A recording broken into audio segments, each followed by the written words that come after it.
Good morning, good morning, good morning. It's Phil. I am the Down Under Maker. How is everybody this morning? Okay, so last week got expensive and I let a lot of magic smoke out. Just let me check I haven't got this. There we go, that's better. I had a little bit of an echo. Yeah, last week got a little bit expensive. So what we're doing this week is we're going to hopefully get things back on track. What I've got in front of me on the desk right now is the blown up board. I did some diagnostics post stream last week, and I will show you in a moment exactly what happened. But yeah, that's where the magic smoke came out of. I'll put it under the microscope in a sec. Lots of magic smoke. It got me lots of views, which is kind of awesome. But yeah, yeah. I'm just going to quickly say hi to everybody. I know we've got Caleb in chat. We've got Jeff. Well, Jeff probably hasn't hit like. He never hits like. Raj Dune, who's somebody new. I don't remember seeing that name before. Please like and subscribe if you're new. We've got Steve 3D and the Penguin. JPP's here. Nick is here. And John Beck, who I don't recall having seen regularly recently. Welcome. Oh, Brad did manage to make it despite his lack of bandwidth, so that's good. Now, I'm just going to close this door so I don't wake up the kids. Because it's currently just after 3 a.m. here. Right, let's put this thing under the microscope. Now, please ignore that ugly soldering. I'm working on honing my skills. Where are we? So that's there. I need to move. Turn it around, probably going to work better. There we go. There we go. Giant explodey hole where the smoke came out. So that's where the smoke exited the building. Hi, Tulsa. So yeah, things got explodey. After the stream, I did a little bit of experimenting and put the power back on, and that's definitely where the smoke came out. But let me explain what actually that is. Let's go back to me, because you don't want to spend any time staring at that. That is the 3.3 volt regulator. I had a chat with one of the guys at Big Tree Tech, who then went away and spoke to the guy who actually designs these boards. And they went, yeah, that's the 3.3 volt regulator. They only go pop when strange things happen, like you've injected 24 volts into the wrong part of the system. So let's have a look now at what actually caused it. Now, you guys remember I slid the Octopus board down the DIN rail last week? And in the process, we managed to squish that wire against one of the pins on the back of the board where the through hole goes through. And it made contact with that. And yeah, that's why the smoke got let out. All the pixies escaped from the 24 volt line into this 5 volt line, and then played havoc in the 3 volt line. And yeah, it got expensive. But in good news, I managed to get an order direct from China, paid for out of my own pocket. This is not anything that's been handed to me for free or anything like that. 6 days and 6 hours, pretty much, it got delivered to me, a replacement. So we're working. Just having a look here. Looks like we've got a rod on board as well now. And Jimmy John is here. Hi, Jimmy. I'm going to hit you up in a couple of days for getting the Vivid running side by side with the box turtle, if you don't mind. I have a chip like that on my Leviathan board also. Yeah, that's even more expensive. Yeah, so moral of my story, do not just blindly slide boards up and down DIN rails, especially if you try and use the DIN rails to provide a little bit of cable management. Now, what am I doing to try and prevent this happening? If you have something stupid happen like this, you should always try and mitigate. Yeah, 24 volts into the 5 volt rail, which then cooks the 3.3 volt regulator, Brad. So yeah. So where am I going? Okay. I did me some CAD work, and I got roasted on Alex's stream for my early design, and I went away and did some more work on it, and yeah, I designed me an octopus to hold my octopuses. And what we're going to do today is we're going to transfer all of the drivers off the old board onto the new board. We're going to set the new board up. It's a good refresher because it's a while since anybody's done any work that I've seen on YouTube with the Octopus board, and hopefully I'll be able to get some shorts out of it. Your board still works, just don't use that fan port anymore. Well, one of the things I'm doing, Jimmy John, is I'm slowly teaching myself to micro solder. I've used hot air guns before, and I've used soldering irons all the time. And for Armor 3D's benefit, I also use flux. I going to be hopefully repairing the board. I've got the parts on order. So there's nothing wrong with the guts of the board as far as I can tell. It's just the 3.3 volt regulator and a couple of downstream capacitors have gone pop. So we may well be able to sort this out. I like the cephalopod to hold a cephalopod. Thanks, Brad. Pro tip, if you've released the magic smoke, just give it a nice long drink of mains power to recharge the smoke. No. I tried my hardest to avoid playing with the spicy part of the power circuit, because here in Australia, for those of you who don't realize, we are a 240 volt single phase to the outlet environment, and 240 volts tickles a lot more than 110. So let's push this stuff out of the way a little bit. For those of you who haven't seen it, this is my new screwdriver holder with my koala on it. It's going to be up on printables as soon as I fix one or two last little things. I've been working on inserts to put behind these screws that go onto the end to hold the desoldering braid and solder spools. So once those inserts are ready, I'll upload it as something that people can download. It seems to be working really nicely, and it's designed so that it will hold the LDO and the knockoff version of the screwdriver tips, and it will also hold the micro soldering tips. I'm going to leave this in its little case for now, because they do degrade once you start exposing them to air. And I'd rather not degrade them before I start using them. So let's unbox. I've been doing lots of unboxing recently, and it's been getting expensive. So, oh, we have more ducks.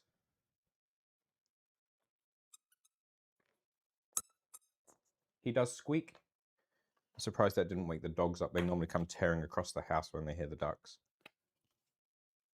Big Tree Tech's usual junk. Get rid of the box.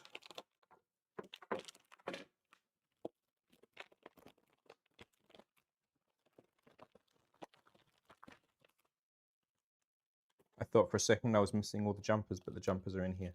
Now, the one thing I wish they'd do is what they do with the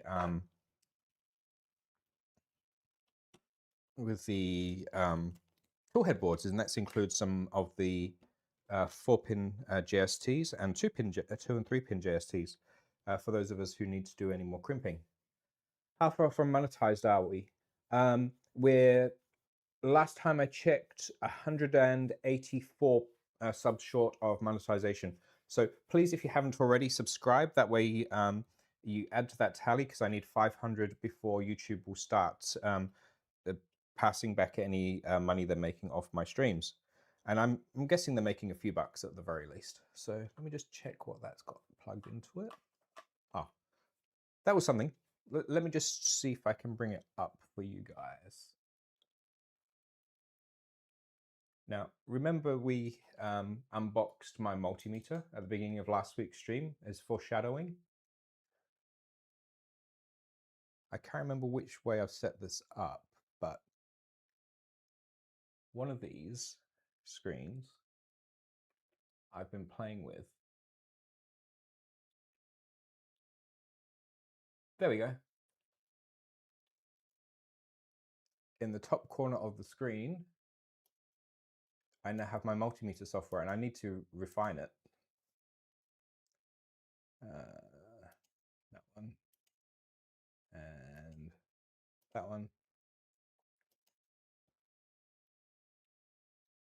So, yeah, you can now see my multimeter. So if I do any voltage or current testing, we can put it up on the screen, which is one of the reasons for picking the model I did. Yes, it does read frequency as well, Brad. It's got all of the sweet stuff on it. So we won't need that this week. Well, hopefully not. We might have a look deeper into it as we go. Okay, now I got the chat open on the computer. Okay, TPP is struggling with technology this morning by the sounds of things. Just having a look if anybody else has joined. No, looks like we're good. Discord link is being spammed by the bot, so that's good. Please like and subscribe and all that usual YouTuber stuff. And somebody is messaging me. Go away. Okay, so got rid of that. Now, why am I over there? Let's go back to just me. Hands plus me. There we go. I also know I've put a transition in to make the swaps a little less harsh on people's brains. So this is the new board. We're going to need to flash it to put the put catapult onto it, and then we're going to need to install. What am I thinking about? We're going to then need to install Clipper and all that sort of usual stuff. Now, what's going to be the easiest way to do that? I think the easiest way to do that is going to be to ninja. Sorry, guys, I know I'm off camera. It's going to be to ninja the pad 5 off of the Voron. 1, 2, there we go. Then we can plug into this. As you can see, I've still got the screen protector on from the factory. And I just need to do one last thing, and that is find myself a suitable 5-volt cable, which I know is here somewhere. Or maybe not. Mrs. Maker has a horrible habit of coming in here and rummaging around and stealing cables to charge her stuff. I can always run into the other room and grab one, but let's keep going. That's the side camera. Yeah, I'm definitely short a couple of cables. We'll fix that in a minute. So we've got the pad 5. I've got the power supply for the pad 5. I'll be back. Let's put you on there for a second. Talk to yourselves.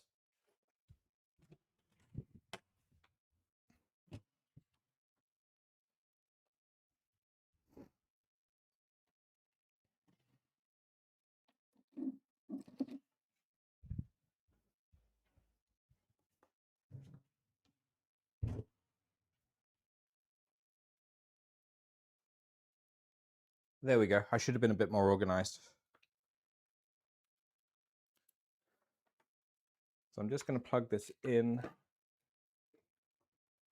off camera for now so it can boot up and do its thing.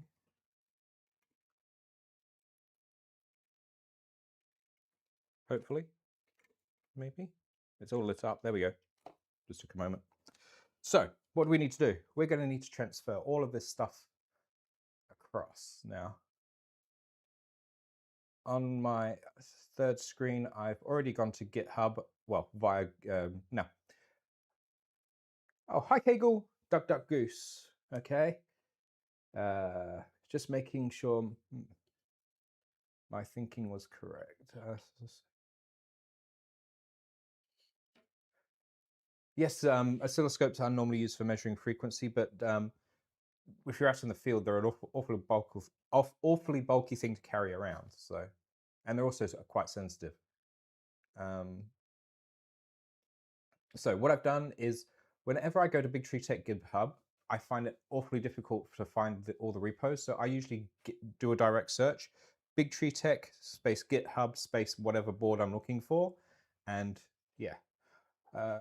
Did we find out what happened? Yes, as Brad's just said, it was the 24-volt power escaped into the NeoPixel wiring via me having slid the board down the DIN rail and crimping the wire behind one of these little stubs on the back of the board. So one of those little stubs had let the pixies jump from here, which is 24 volts, across to the well, not those specific pins, but you see what I'm saying. 24 volts escaped into the 5 volt system, which then the 3.3 volt rail was the weakest link and it went pop. So where are we at?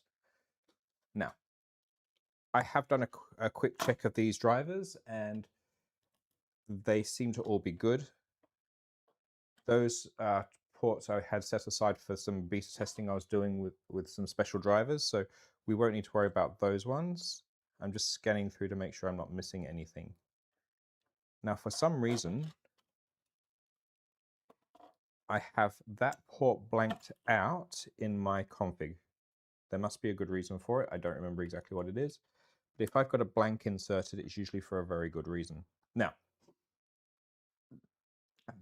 Clipper has just come up on the pad 5.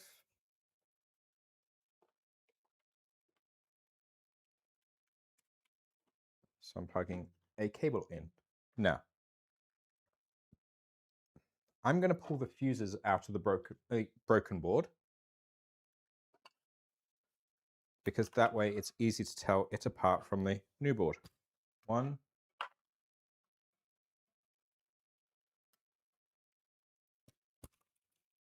2,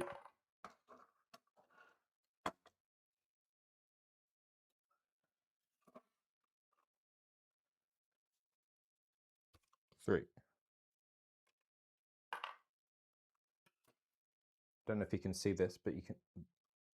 All of the terminals are covered in soot from the smoke, because this was the top end of the board. So all the smoke rose up and it's all stuck around all those terminals. So the bad board no longer has any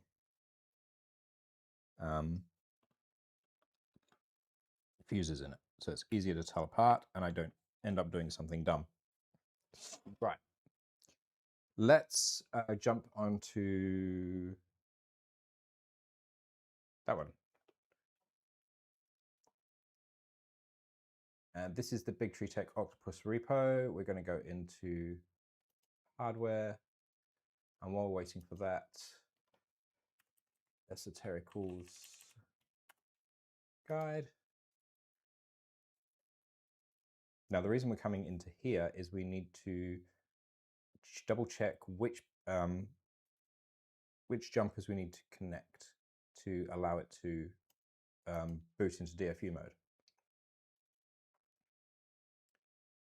Doopy doo, doopy doopy doopy doo. There we go.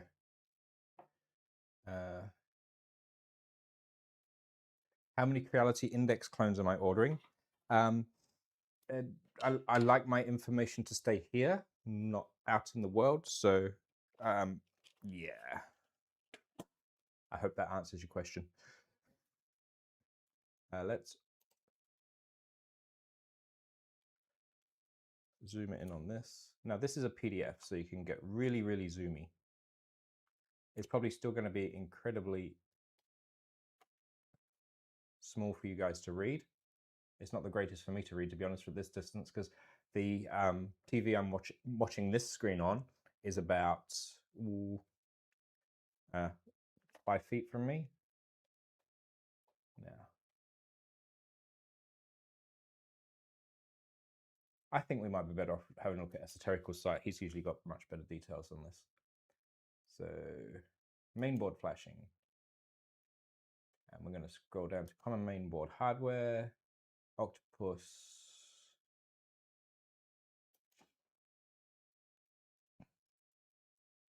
Now, I haven't decided yet whether I'm going to pull the U2C out of my Voron and just have CAN bus driven directly from the Octopus. I have the cable for it. So I may end up doing that, but I need to decide that this week. I may just do an off-screen reflash to get that all sorted out. DFU mode. So there's a button to put it into DFU mode, and there's some sort of USB bridge there, and then there's the DFU power, the jumper bridge for the power there. So let's have a look. We already have side cam, that one. We already have the blue box installed here. That comes done that way from the factory. Now this is a Pro, so that's a slightly different board. Let's have a look to see.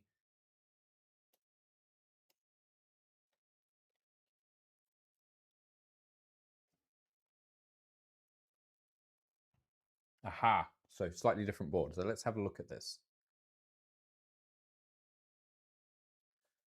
To put the Octopus into DFU mode, you need to put a boot jumper on that one and press reset. Okay, so we don't need that jumper anymore, do we? Double check.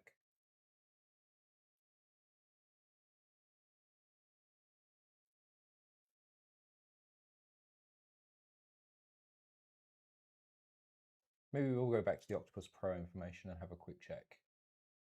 Boot header and power selection jumper. So we do need to do this.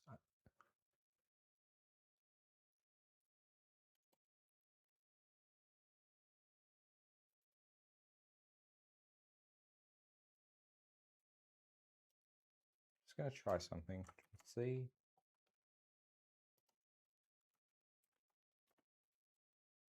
No, it does it that way. Okay, so what we're going to do is we're going to go back to here. I'm going to download this. And I'm going to open it locally on this machine, which means I can zoom in a lot better. There we go. It's like screen 3. Okay, been able to zoom in a lot better now. What I did was I downloaded the PDF, guys, and then once the PDF is hosted locally, I can see it here on the machine much more easily.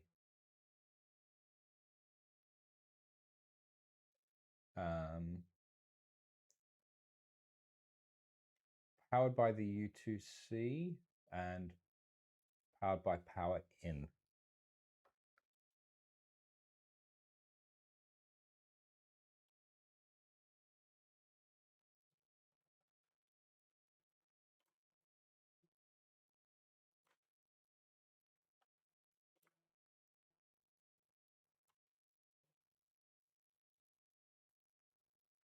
So we do need that first jumper installed, and we need a second jumper installing over here to give us access to the USB-C port.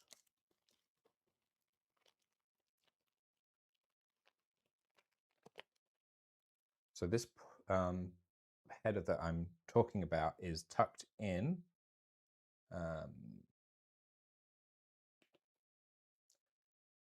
Actually, let's go side cam. It's going to be a little bit closer for you guys. These two pins here. And because I've got fat fingers, I find it's easier to use tweezers.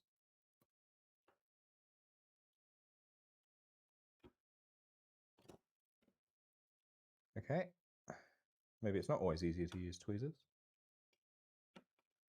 There we go. So we've got our power selector and we've got our boot selector, and in principle, we're ready to go. So next step is to load up Putty. I know I could do it from the Windows console. I'm choosing not to.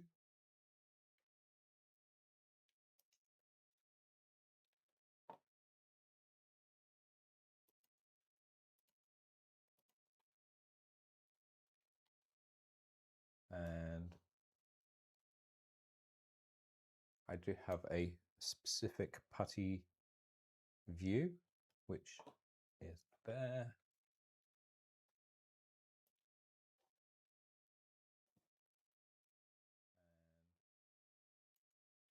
That's not working quite right. I do have a specific putty. There it is. View, and we're going to go with that one. And we're going to go for, sorry guys, I know I'm organizing all of this on screen and it's not very professional, but it's early.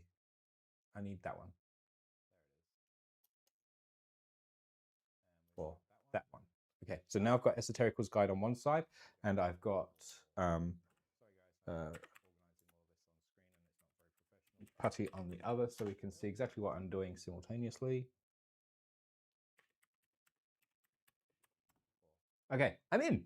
So now I've got Esoterical's Guide on one side, and I've got. Let's do an LSUSB. And all we have at the moment is the USB root hubs, which is what we should have. I'm now I know you can't see this. I'm just plugging it in. Let's do an we have lights. And all we have at the moment is the USB root. I'm just going to get rid of my microscope because it's kind of in the way. I know you can't see this. I'm just plugging it in. And let's run that same command again.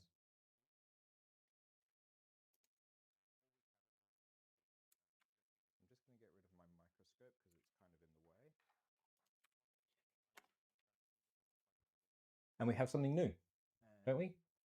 Let's run that same command again. 1, 2, 3, 4, 5. No, we don't have anything new. What's going on?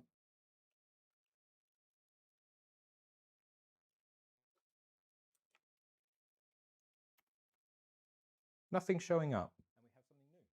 Why is nothing showing up? 1, 2, 3, 4, 5. No, we don't have anything new. What's going on?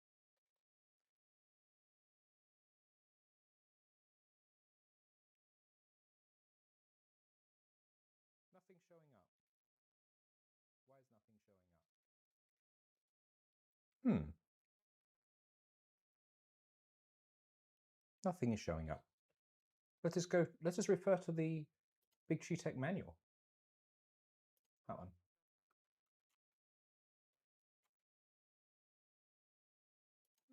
Hardware. Nothing is showing up. Let us refer to the Big Tree Tech manual. That one. That's the Asian language manual, English manual.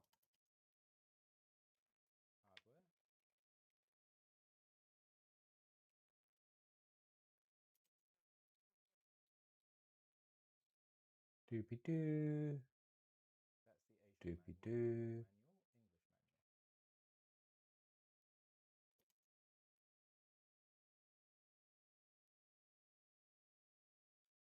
Right.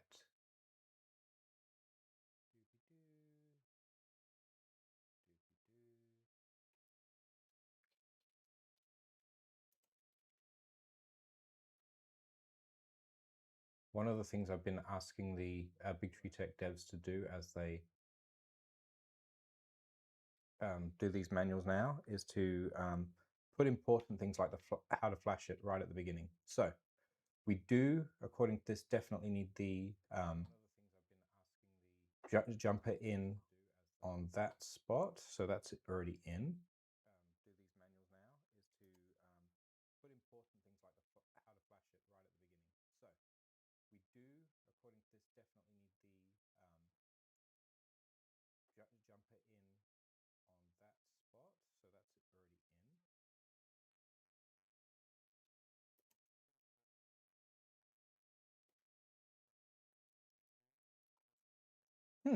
This is strange. I'm going to try removing that extra jumper that we put in. This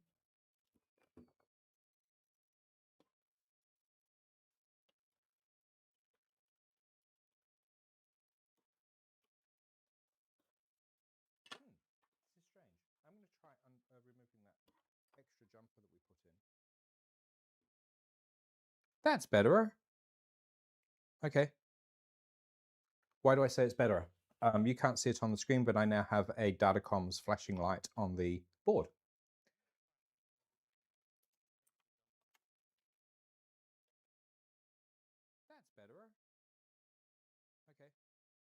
but I still only have 5 items flashing up.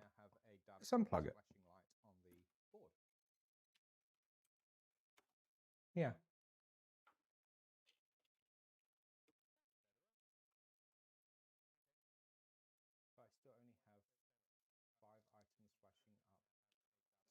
This is not going as expected.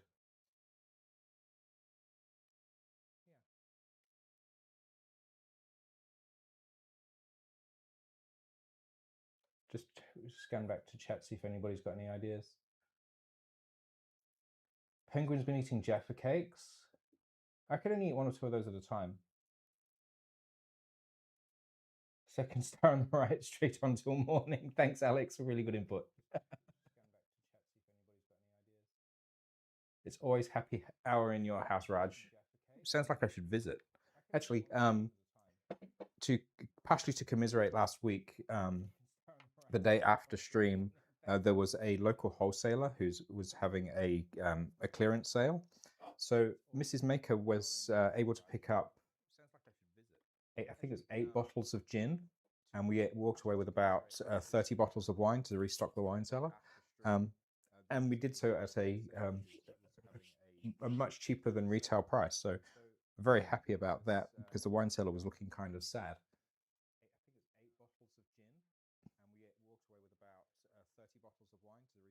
What am I missing?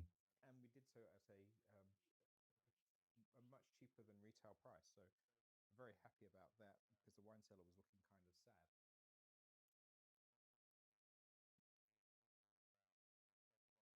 That's for the... What am I missing?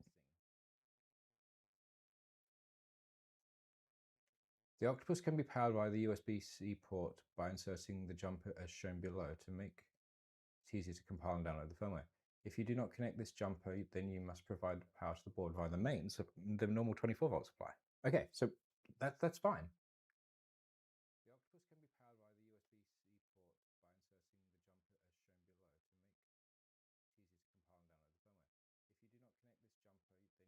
compile and download the firmware. If you do not connect this jumper, then you must provide power to the board via the mains, so the normal 24-volt supply. Okay, so that's fine. Now, I know the Voron documentation's got some really good stuff on flashing the Octopus, so maybe we'll jump over to that.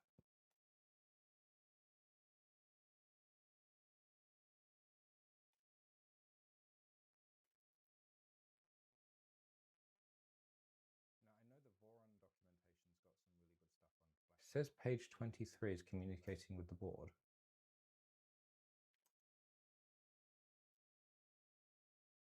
Nope. I already had a look at this. Okay. So let's instead go to Voron Octopus Pro wiring.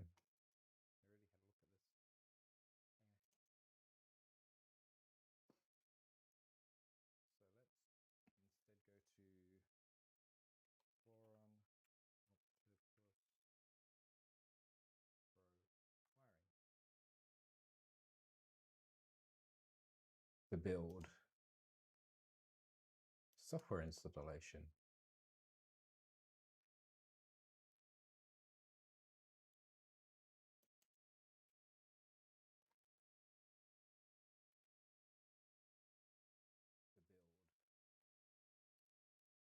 How to crimp.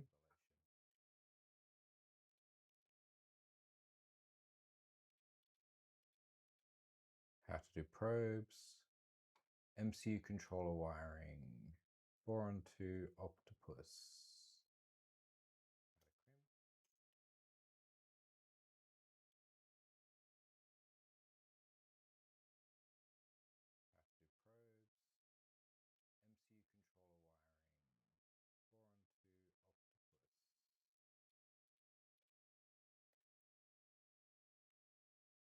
I'm sure I saw in here during building software installation. No, that's how to do flashing firmware for an Octopus. Okay.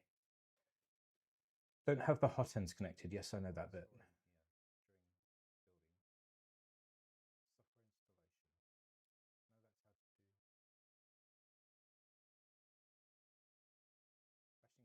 Requires a USB connection. Don't have the hot ends connected. Yes, I know that bit. Install the boot 0 jumper located near the aux headers.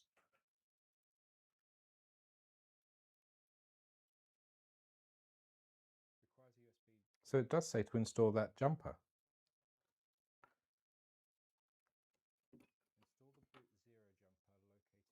Now, one thing that this replacement board does do is it does make the whine noise as it discharges the onboard capacitors, which the board that let the smoke out no longer does.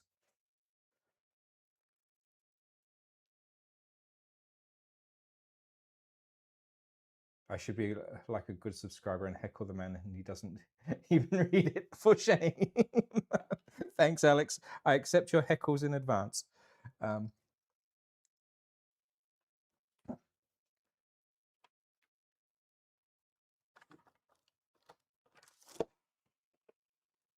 Maybe there's something not right with that USB cable. It wouldn't be the first time.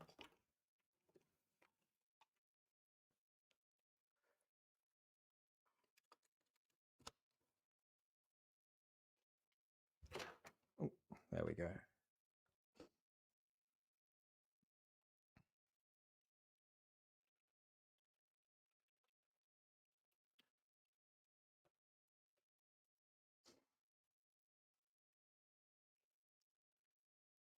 Plugged into that port, I get no lights whatsoever.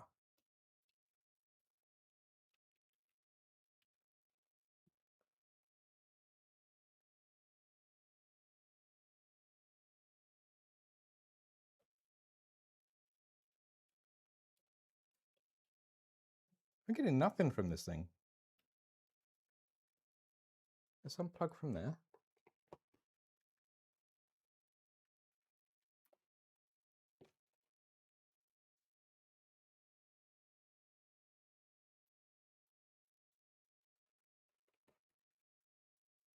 At least on the old cable I was getting some sort of data comms flashing.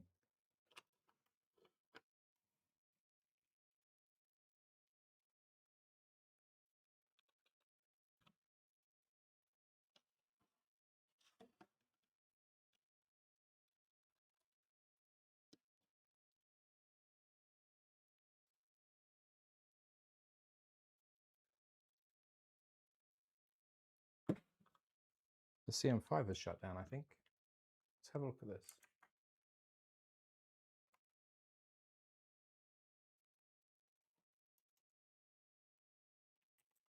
Yep, the CM5 is shut down.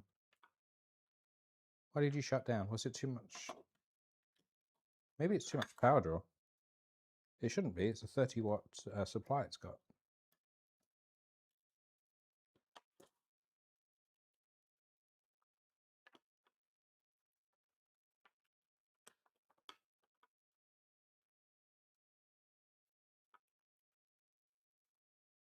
Okay. CM5 is booting up.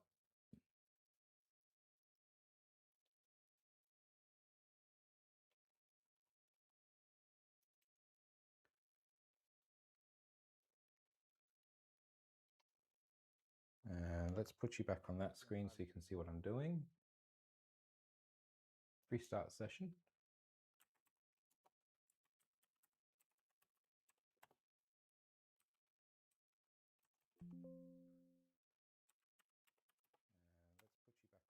There we go. No idea what was going on. I've plugged it into a different USB port on the Pad 5 and we seem to be getting stuff talking.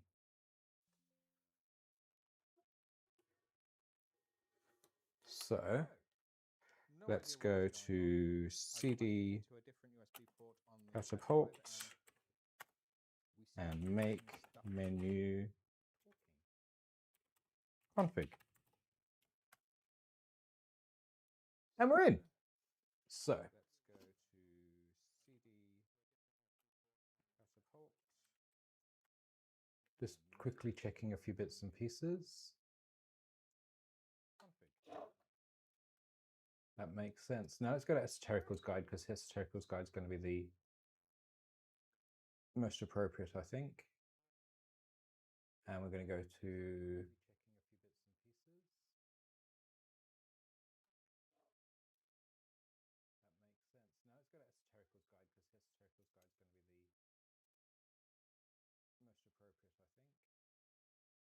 F446, which is the chip I've got. Okay, so actually, let's just quickly double check that. I ordered an F446, but you're never quite sure until something arrives. F446, which is the chip I've got. Okay, 446. So let's have a look. We've got a STM32, so we need to fix that.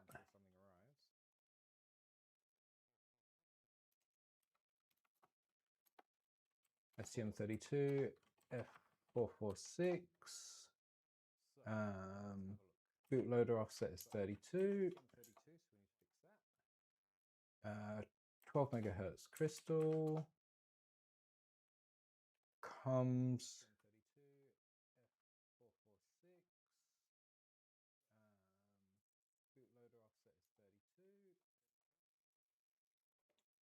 Let's just do USB for now. Actually,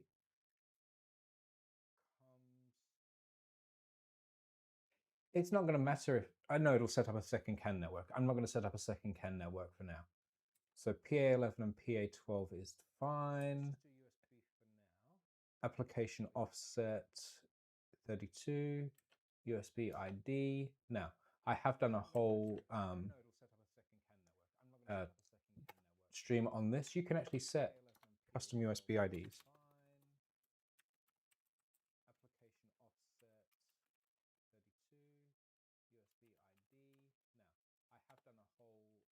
Why make it difficult for ourselves? Let's tell us exactly what board this is in the USB ID. GPIO pins to set up boot. Nothing. Support bootloader rapid. And enable status LED and PA13.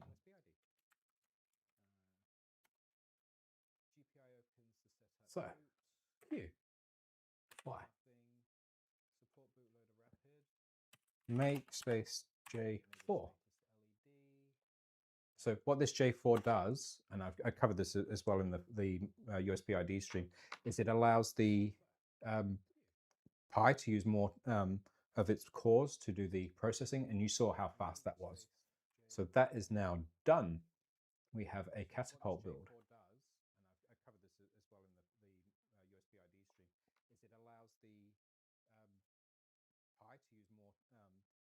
So what we need to do now is we need to put the Octopus board into DFU mode.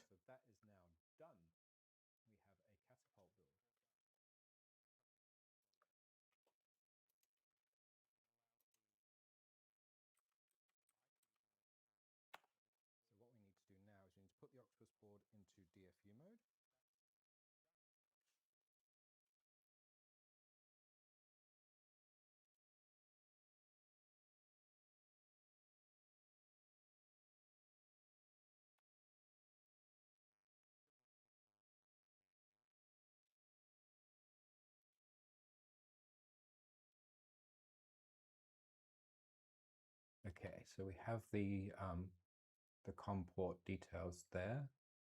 So we need to go to the make flash part.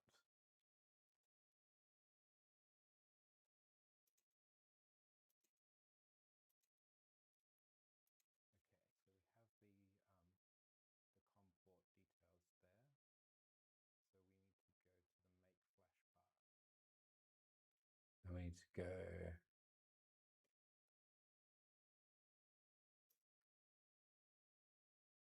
Control C. Now, let's remember here that the ID isn't exactly the same. On the Octopus at the moment, it's a 04835740, so we're going to need to change that address. Let's remember here that the 5740 and enter. No DFU capable USB device. Okay, so we do need to have it in DFU mode, but it's not going into DFU mode. No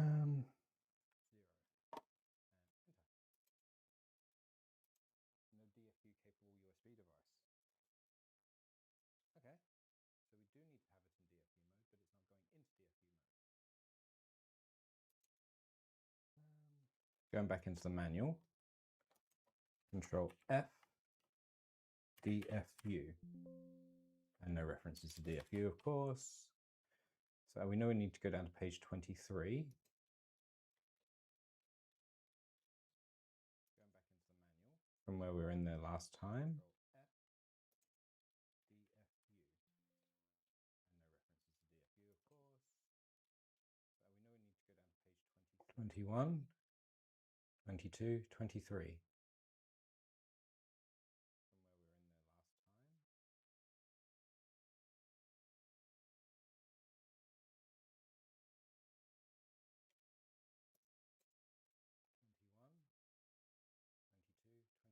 And it has no more information than we've already seen.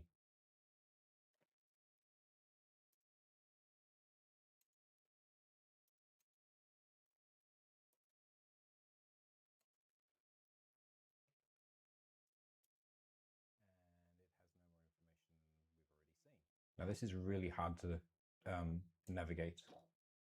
Can I turn that off? Will it let me? Yes, there we go. Makes it a little bit bigger.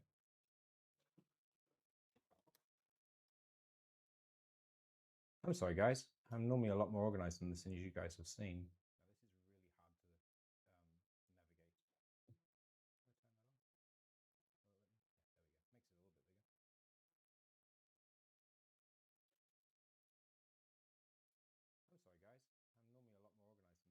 Maybe we do need that boot header in place. So let's unplug.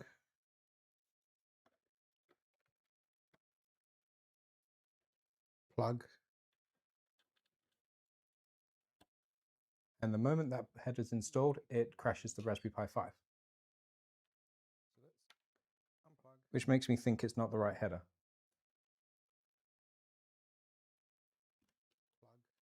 So get that restarting. And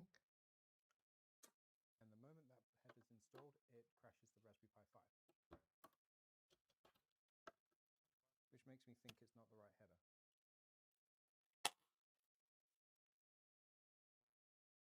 get that restarting.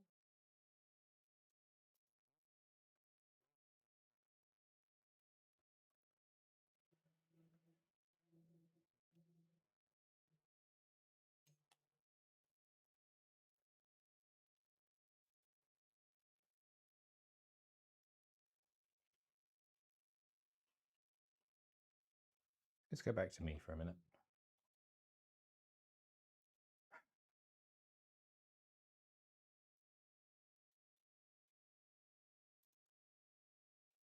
And back to chat. Sorry guys, I know I'm concentrating, not really paying a lot of attention.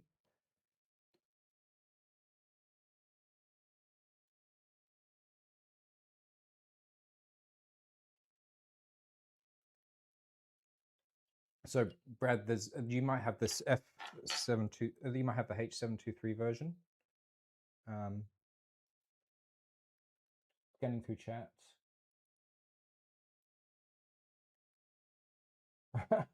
Are we pondering the best way to let out more pixies? No, we're not, Alex. We need the pixies to stay in this one.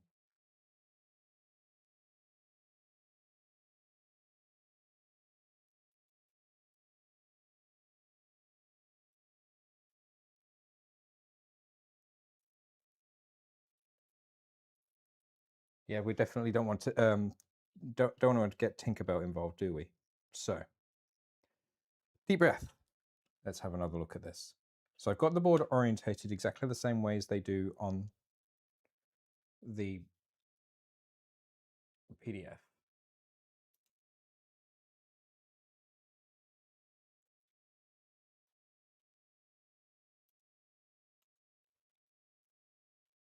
Let's chuck that up on there and go to that one.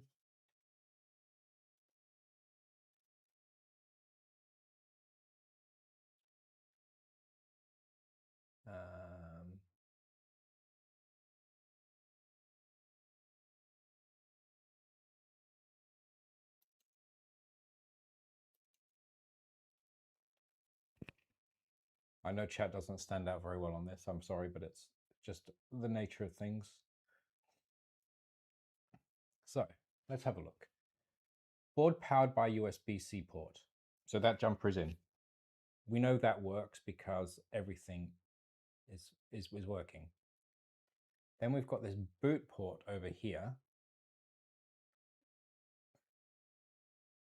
which I plug in and then it shuts down the board.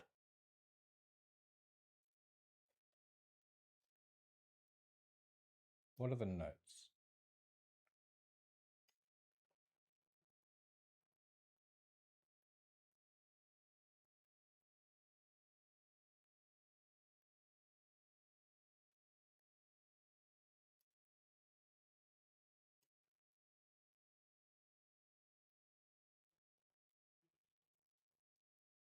If you're unsure about any of the information provided in the pin diagram, please ask for help from 3D printer community. That's all the probe comms. That's the CAN bus. That's for if you're using Marlin with a memory stick. That's the ESP32 port.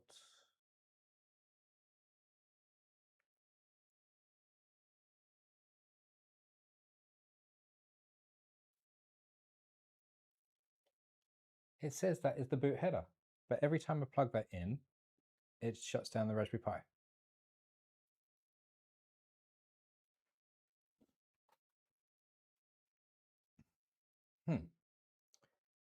Other ways we could do this.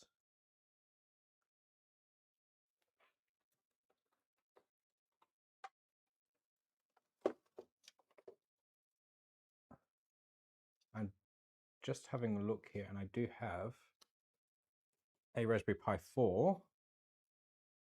It has a memory card in it, but I'm not sure what version of Clipper is on it. Do we take that risk? I'd rather not, because if we flash it with the wrong version, we could end up with just as much heartache.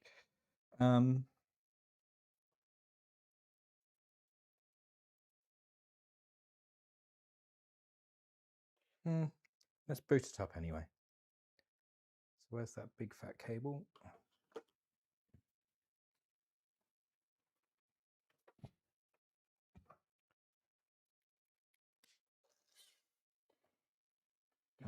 That's one of the reasons I wasn't using that anymore. The fans are both knackered. The bearings are gone. I'm not sure if you can hear this or not. But yeah, those fans be noisy.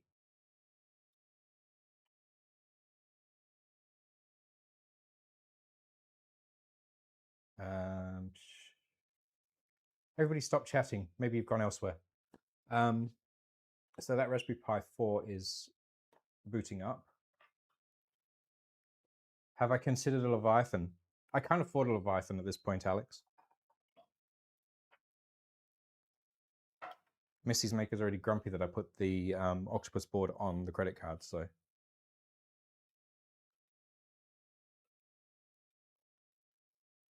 Okay, that sleeve bearing sounds like it's going to go silent in a second. So let's keep thinking this through. Still here, Phil. Okay, thanks, Jeff. Let's Google it. Jumpers on Octopus Pro DFU mode.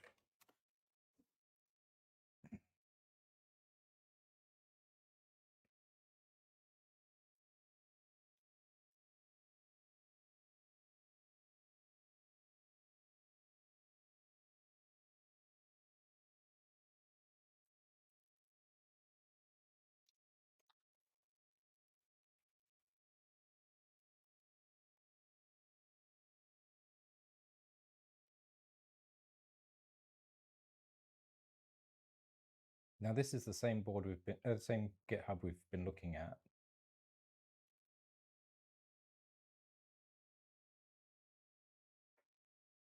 Differences between the Octopus Pro and the basic Octopus: support for 60-volt drivers and an onboard Max chip. So we should be able to follow the Octopus basic pinout, except we know that the pinouts aren't exactly the same.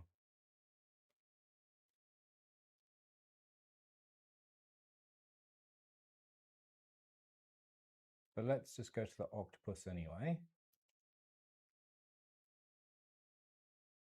Repos, search,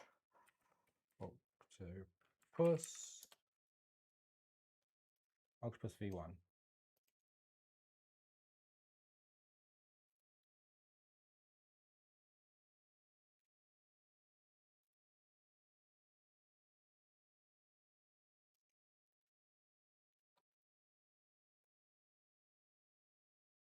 That's not what we need.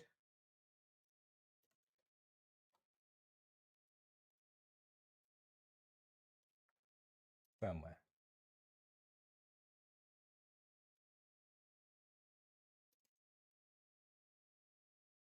That's just pre-done firmwares. That's not what we want.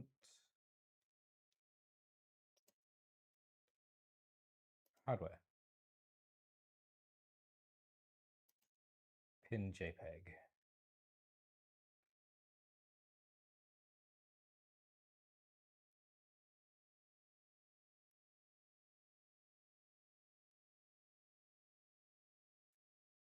Okay, just having a look what's going on in chat.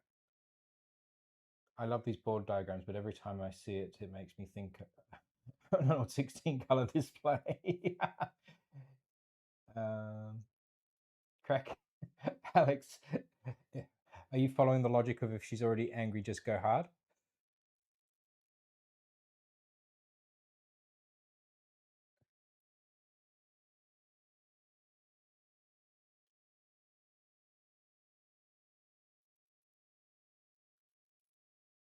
So on this board, the layout is different,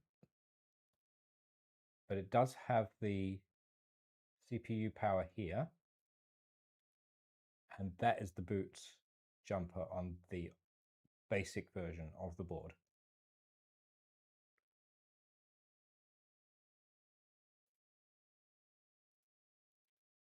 It's the millwright who claims to have all his fingers and thumbs, but he never shows them on screen.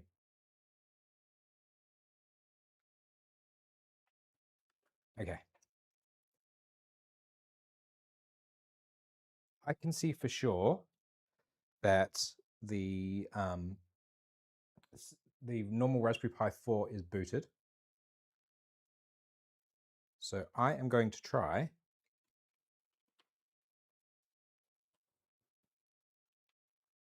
let's get rid of the blown up one.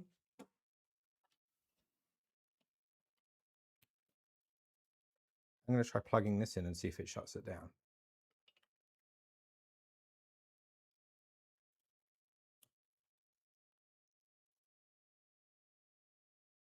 It doesn't. Now we currently don't have a boot pin plugged in.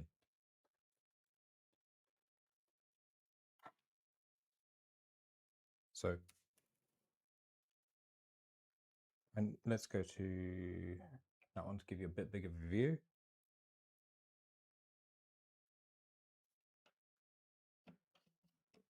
I plugged in the boot jumper. I'm now plugging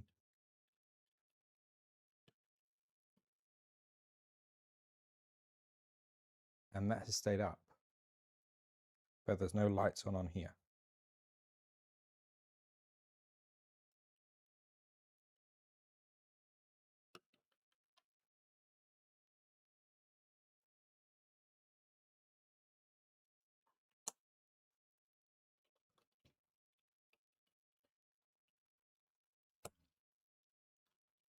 Do we get data comms?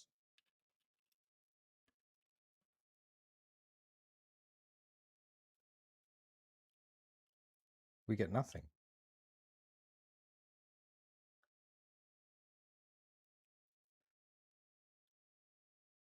Has it toasted your Pi as well? I don't think so. The Pi is still happy.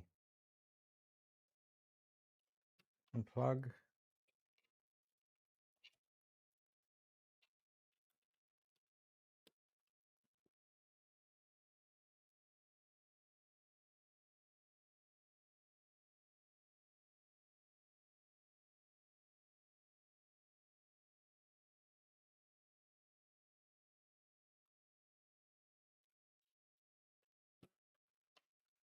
Okay, nothing there.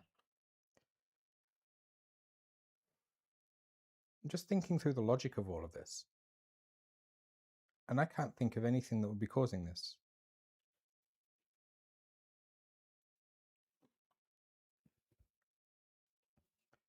Try a different USB cable.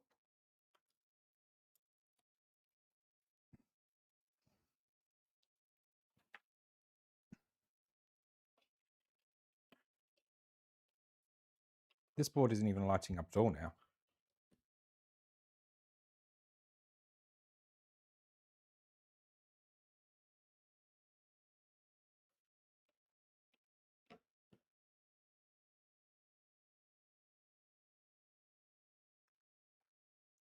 I really don't know what's going on.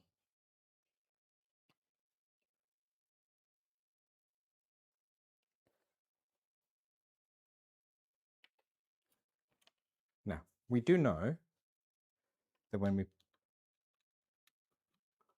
plug this into the CM5 before, we got data comms.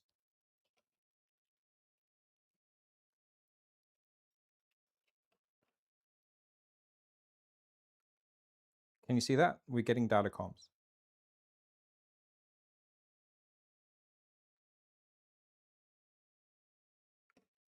And if we go back to here,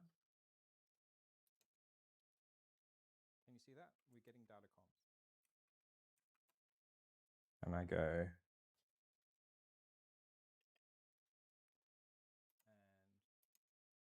and OSUSB, restart it.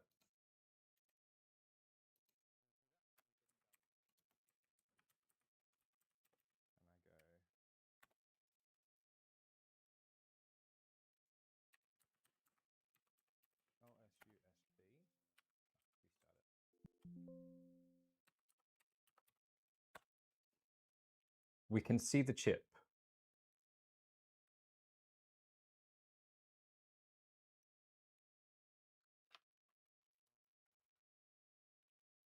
If I hit the reset, we can see the chip. Nothing happens.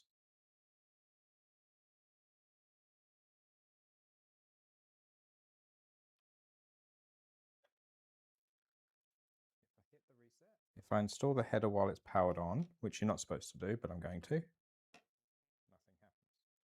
It stayed on.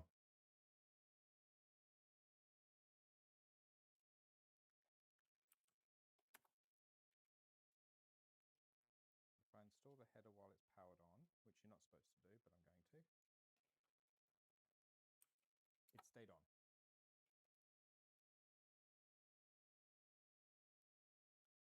The board is no longer present.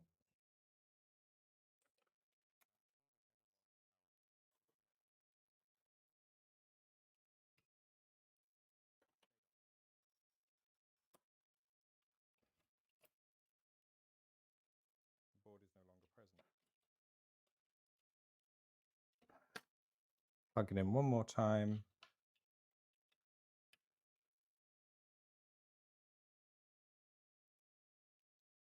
Okay, so that's lit up. I don't think the Raspberry Pi has crashed this time. Let's go plug it in one more time.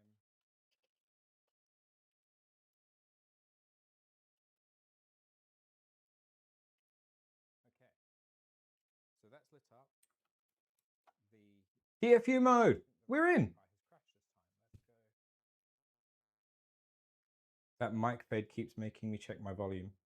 Okay, we are trying to get Catapult onto it, Luke, and it's been doing very crazy, strange things. It kept crashing the CM5 on the Pad 5 V2.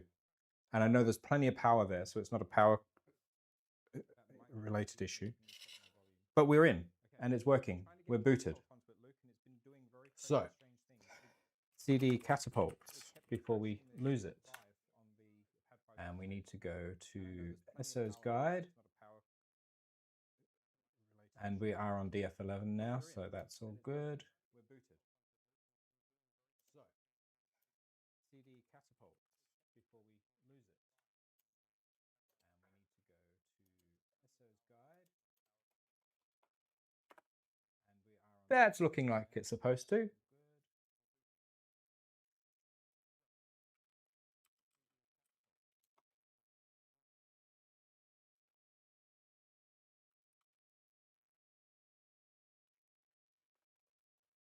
That's looking like it's supposed to. Okay, so we're still in DFU mode, which we don't need to be. So we need to unplug it.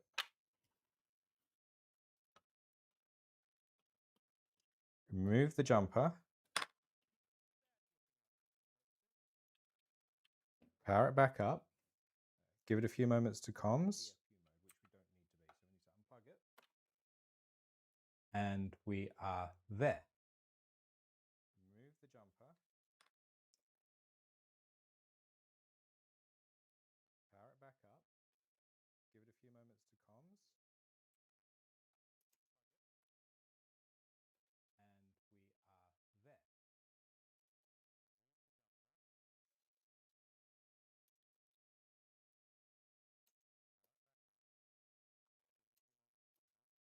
So guys, I'm just trying to rearrange this so you guys can see everything that I'm seeing.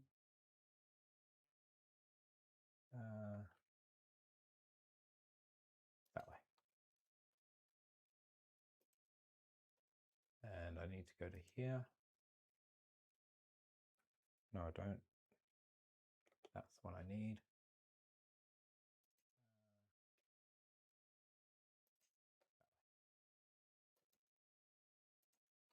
There we go. Okay. So I know chat is over the top of it, but you can now see what I'm seeing, and hopefully that means that everything is back to relatively usable. Okay. Now, I don't think we got the failed thing, but that's not unusual.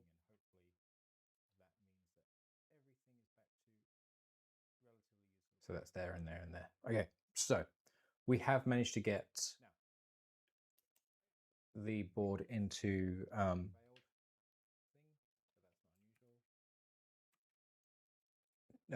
catapult. Now, we would need to go into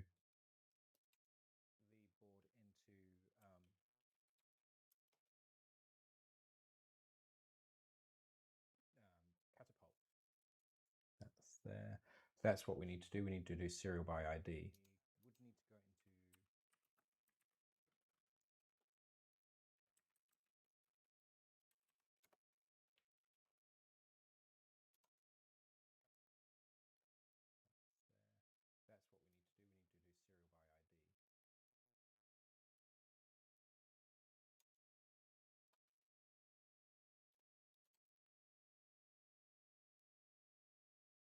Yes, we are winning.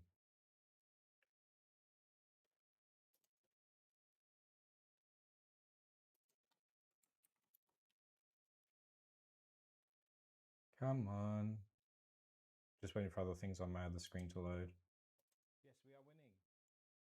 Just waiting for other things on my other screen to load.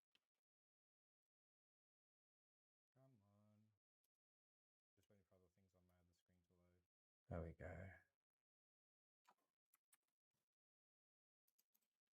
Do this for you guys while we wait.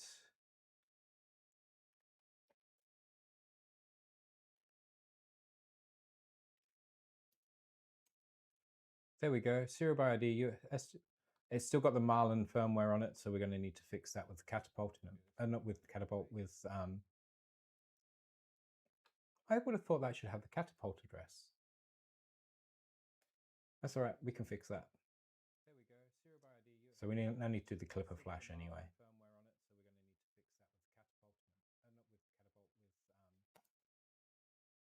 Actually, that already had the F446 details there, so we'll use that. That's all right. We can fix that. So we now need to do the clipper flash anyway. Actually, that already had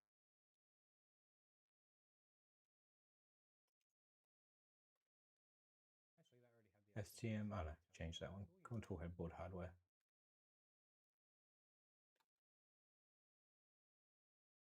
That's not what we're after.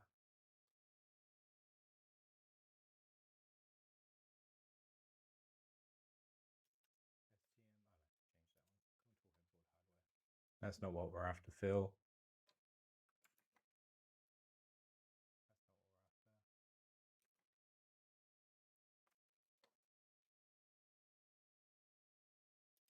There. Flashing your main board. Common main boards.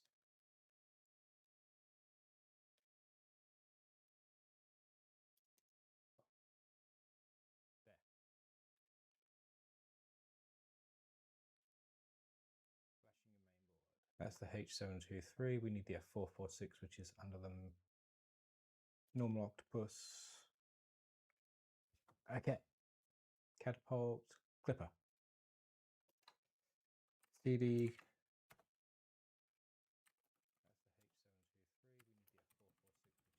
Okay, we're in the Clipper folder. We're making progress. Make plane.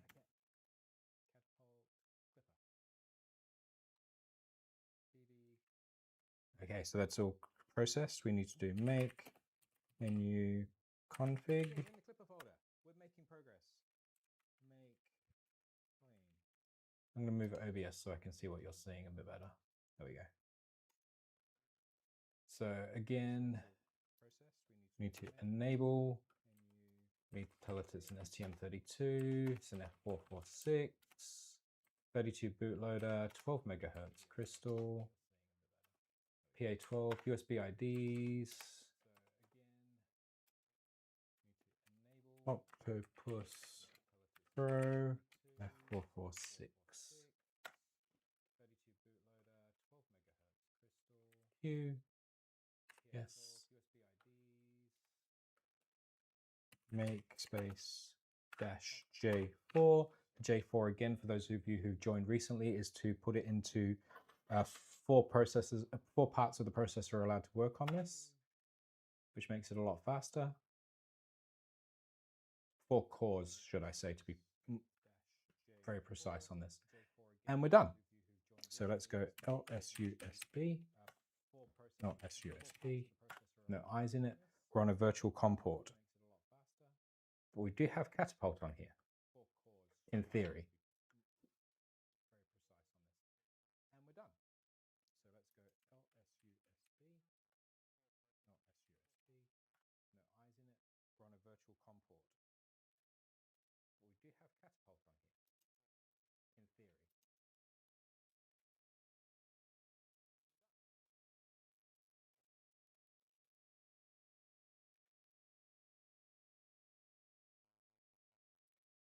Catapult is now installed.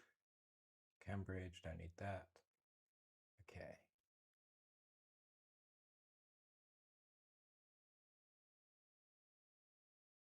It's saying USB mal.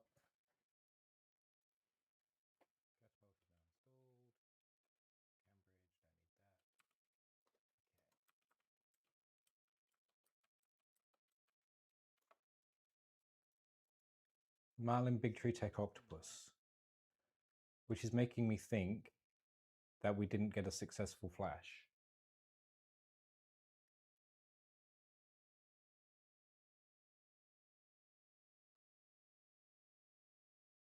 Marlin Big Tree Tech Octopus, which is making me think that we didn't get a successful flash. Let's give this a try because it won't work if Catapult didn't flash.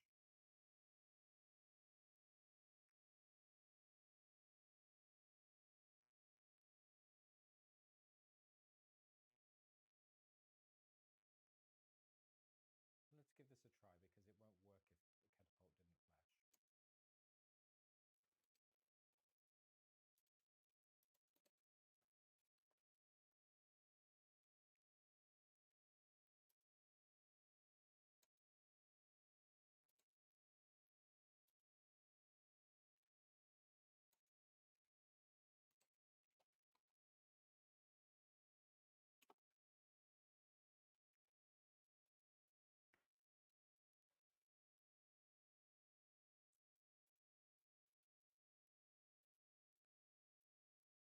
And if this times out, then we know there's a Catapult isn't on there and we're going to need to try again.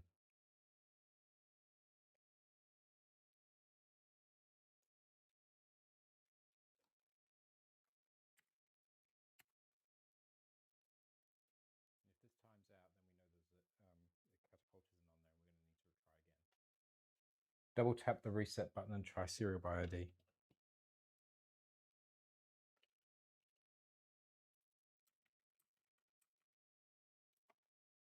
There we go. Thanks, Steve. Good point. Double tap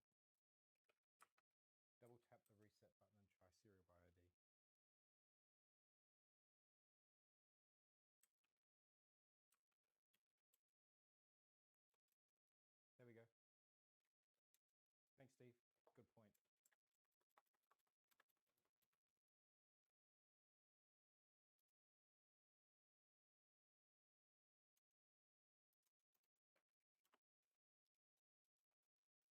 Steve to the rescue. Thank you, my friend. Okay. Bye, JPP. Okay, this has been a bit more stressful than I was hoping for, but we're getting places now. So, we have a Clipper ID. Woo! Okay.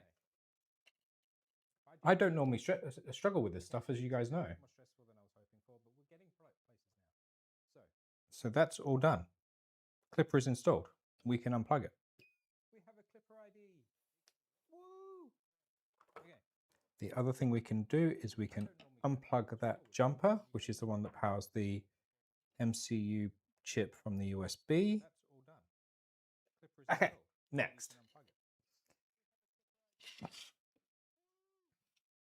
Let's put that there. Let's go to that one. Move it so that that's a bit more in place. Now, what we need to do is swap all of the drivers in.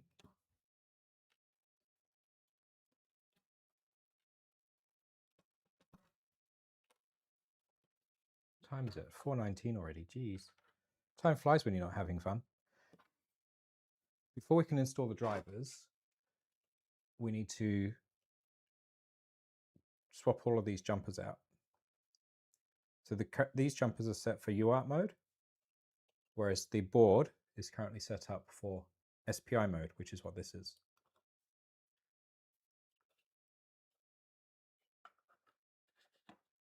The drivers are all currently set for onboard power. Let me just show you that. Let's use the broken board.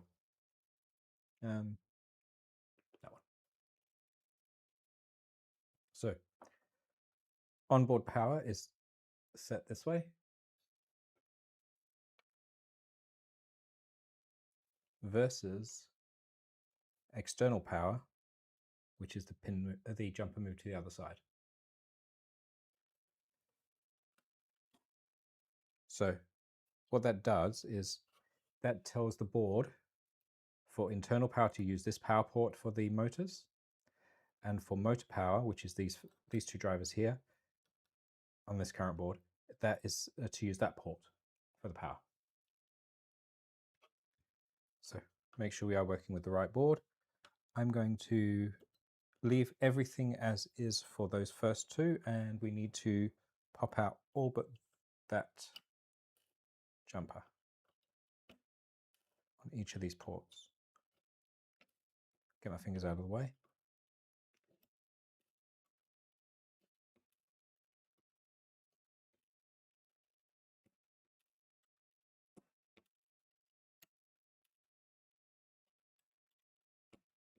So what we're doing is we're setting this board up, like I said, for UART mode for these drivers, because they're UART compatible drivers.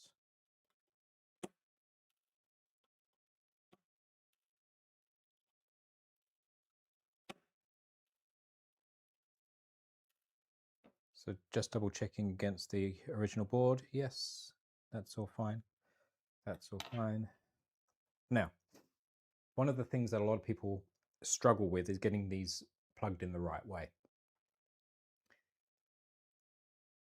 I know for us who do this all the time, you go, how?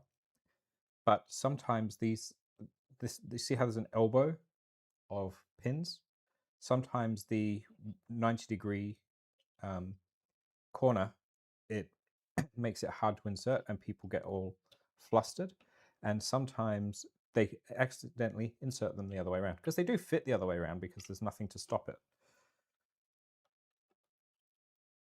what I find it's easiest to do is to rock them in.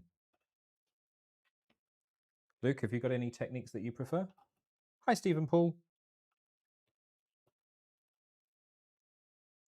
If you're going to rock them in, it's better to start from the other end, but that didn't feel quite right, so I'm just double checking. That's fine.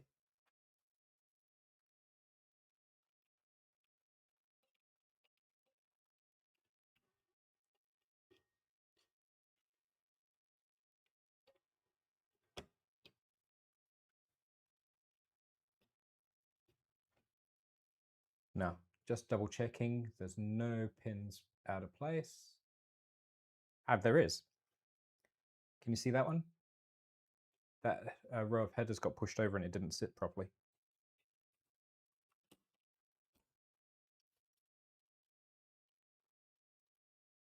Let's take that one out. This is why the rocking method is often so much cleaner.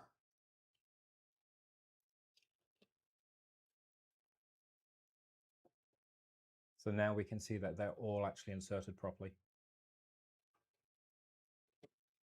So that's in. Next, I've already transferred that blank over because for some reason it was needed for my brain, and it will probably make much more sense when I get back to the config. Now, let's have a look at this. These fan headers are all set to, these fan headers are all set to 24 volts. These are set to 5 volts. I recommend, why has that got 2 jumpers on it? That's not going to be good. I recommend if you're not using a fan port, set it to 5. Why? If you accidentally plug a 24 volt fan into a 5 volt source, the worst that's going to happen is it's going to run slow. If you were to plug a 5 volt fan into a 24 volt source, it goes pop. So let's just go through and make that match. Those last 2 are presumably unused.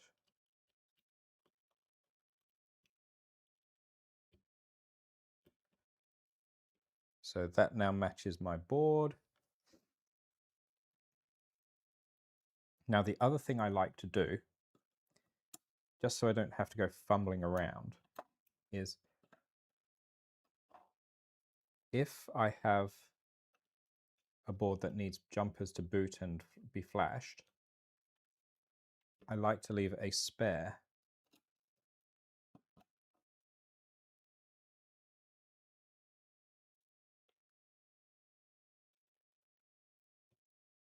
there and there. Now, you'll need to bear with me one sec. 92228. Yeah, I know that's not going to work. Machine.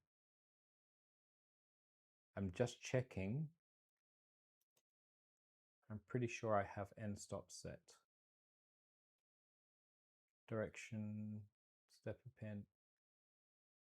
So the X end stop is on the toolhead board. The Y end stop is what I need.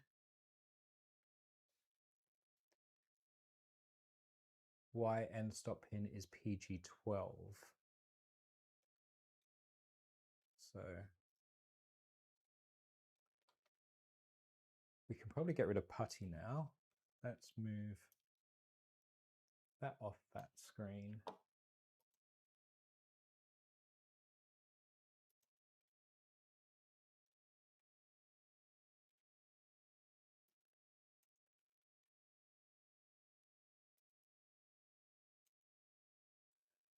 That across to there.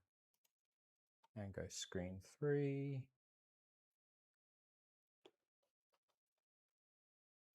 And let's open up that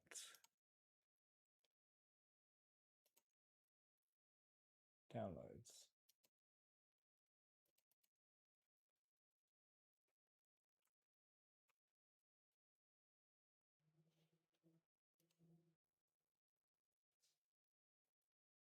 I'm just checking which motor port it's attached to. PG12 is motor 4. 7654.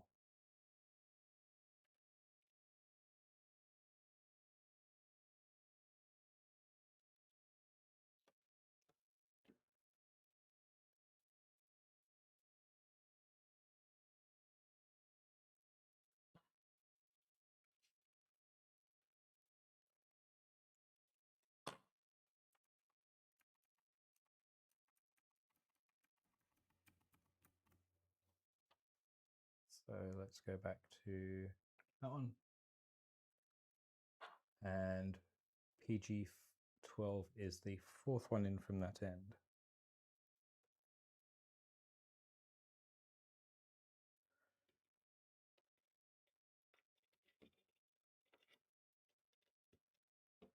So that is the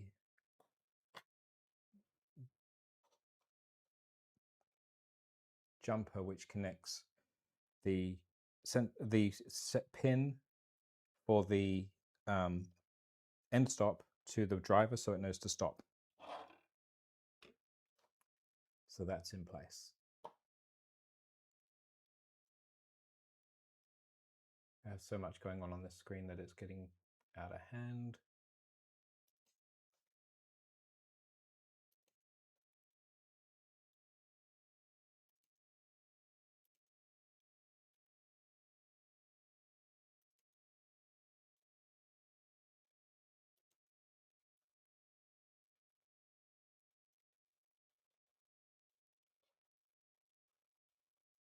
I'm just double checking against now the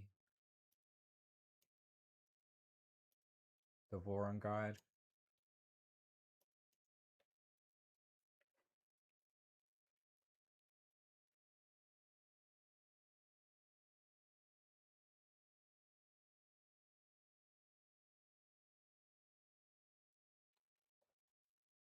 Let's bring that up for you guys, that one.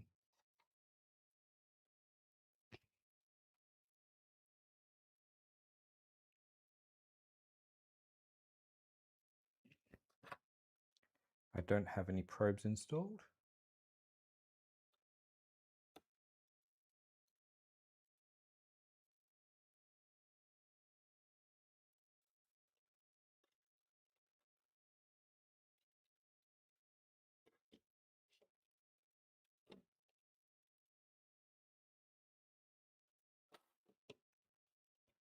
So on this board, just to bring up to speed with what I'm doing, these ports are used for things like clicky or for, not for clicky, for the old Pinder probes.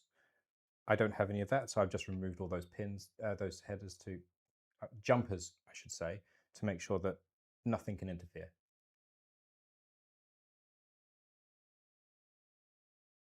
It says remove all the diag. Oh, that's what it is. My apologies. I've got this all backwards. Let me re-explain. These actually connect the driver to the header. We don't want the driver connected to the header. We want it unplugged. What? So let's go back to this. These are the end stop. These are the end stop ports. These tell the MCU, the chip on the board, to stop for a particular direction, X, Y, Z, whatever. If you have this connected, it then allows the virtual end stop for stall guard in these drivers to then trigger the end stop for the chip. We don't want that. My setup, it doesn't have sensorless homing for a couple of good reasons. Number one, it's not supported by some of the drivers I test. And number two,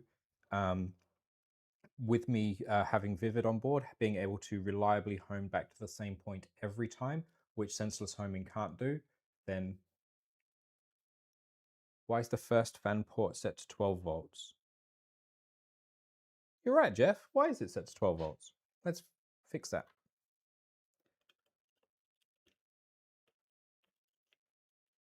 $24 volts. So they're all 24, that's 5. They're all 24, they're 5, and that last one is 24. Okay. I think we're back to where we should be. The 3.3 volt power is there, the boot is there, but they're both actually only on one pin just to hold them in place. Nothing connected there. We are set up for UART mode on those drivers according to the Voron guide. So I think we are back on track. Next, let's get rid of the old board, put it in the box, add this huge bundle of jumpers to my collection. All but one. I managed to get all but one into the bag.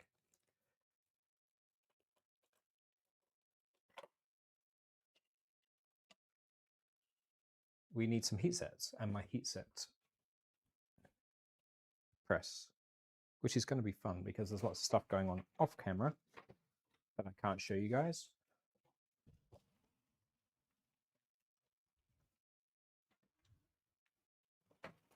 Because there is no way I'm using my shiny new soldering iron to put the heat sets in.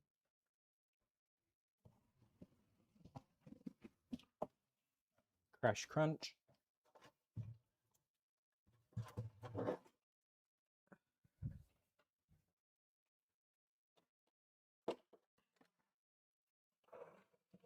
Okay, let's swap back to that one. Let's get some power.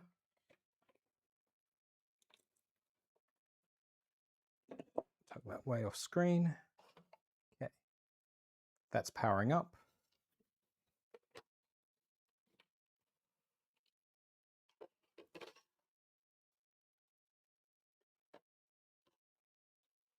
I don't think that's going to show up very well. But anyway, so these in the design are for mounting to the DIN rail clips. This is where the heat sets go in for mounting the Octopus board. I think we might just go for the top down for this. It's going to be easier. 1, 2, 3, 4.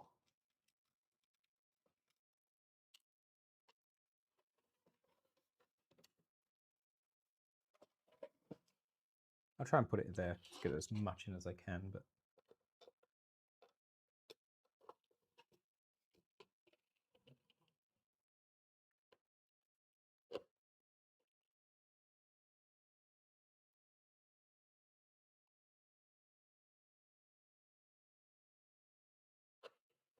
one. Oh. No. There we go.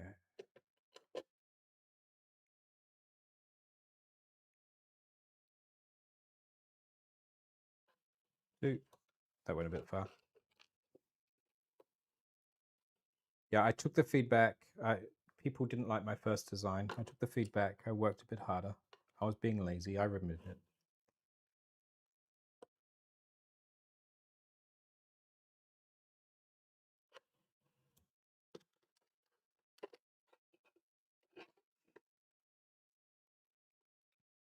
Some people thought on Project in Dad's Garage's stream that my Octopus original design didn't look much like an octopus, so I went away and worked on it, and people prefer this one. So, got to please the punters.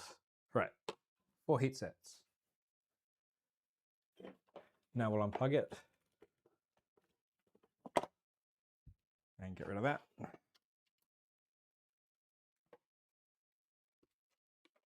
Now, for those of you who are wondering what's going on with Index, we still have no updates.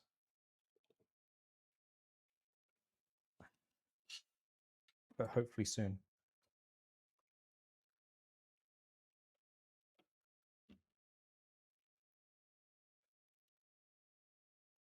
Woohoo, I can measure stuff.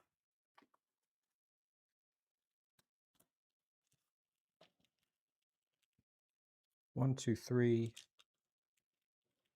4. and my 2mm driver.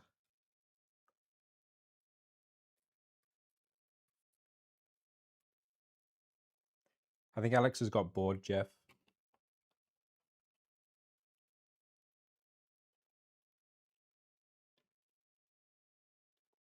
You know what I just realized? Can't do this yet.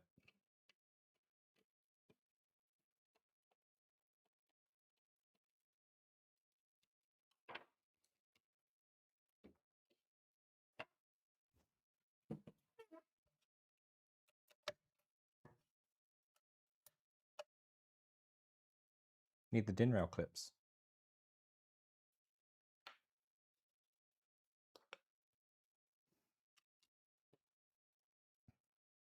Fortunately, they use the same size screws.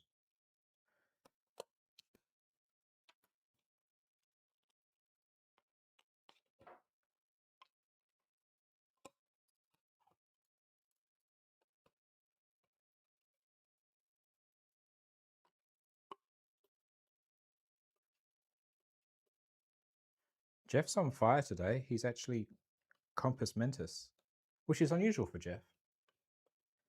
Now, when I designed this, one of the things that always annoyed me about many of the board mounts is they only allowed you to mount the board in one orientation.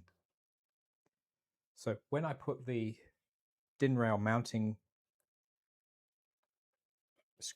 holes in, they're a square pattern, which means you can mount the clip that way or that way.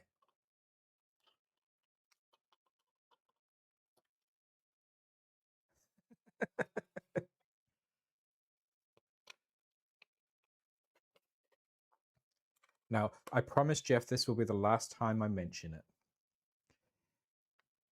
Myself, Brad, also known as Howie in chat, and Jake from my Discord, we all spent a little bit of time with Jeff. 123EH, hello. I haven't seen you in chat before.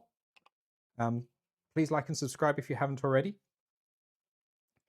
Thank you for putting up with my dumbassery with programming that board. It took a lot longer than I was hoping it would.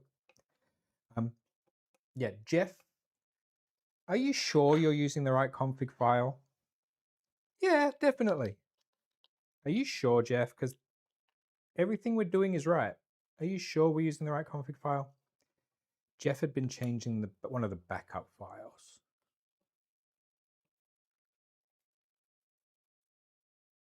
Now, I don't normally like screwing into plastic.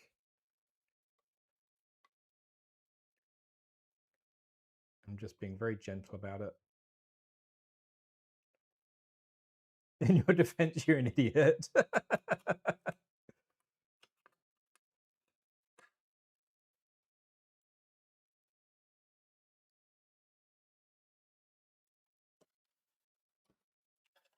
Now, it is important that they're both the same way around, otherwise it won't clip on reliably.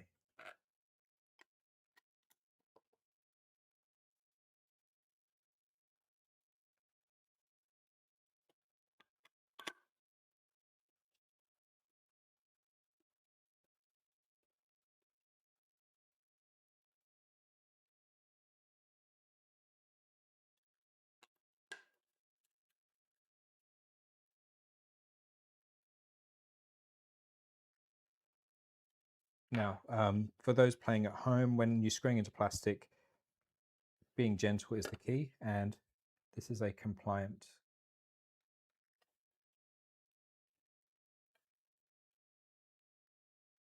connection. There we go.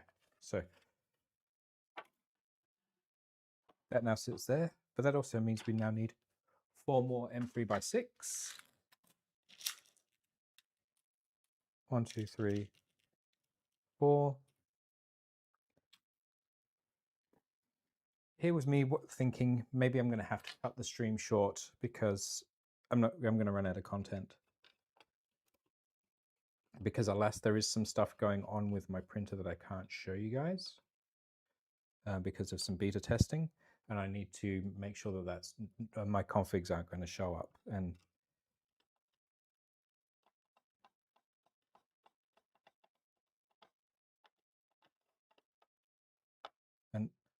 ruin the surprises that are coming.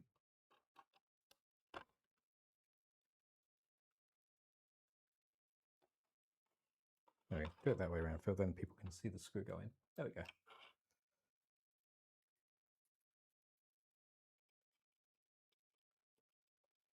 Now, well, I've already got that screw in. It's that screw I'm missing. Bill, you're a dumbass. While I'm doing this, it's time to remind everybody to like and subscribe my stream, and also subscribe to the Free Heathen Workshop, Projects in Dad's Garage, Penguin Makers rather, RJ Repo Man if you feel like you really must, and yeah, you subscribe to him too.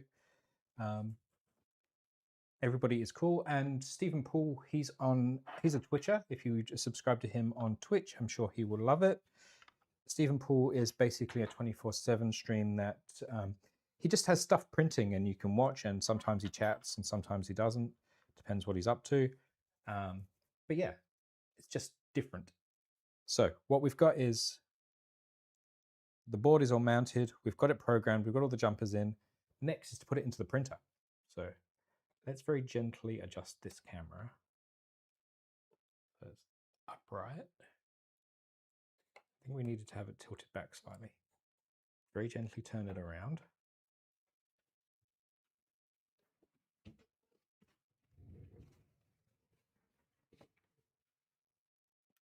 And go to that one.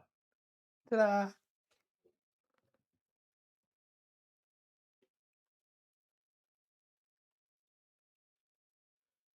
So we need to remove some of this and tidy it all up.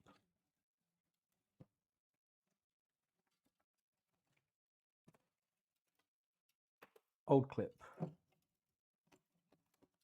Other old clip.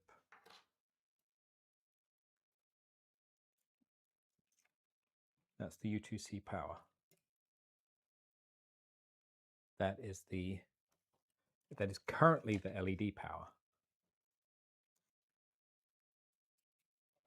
A whole bunch of randomness.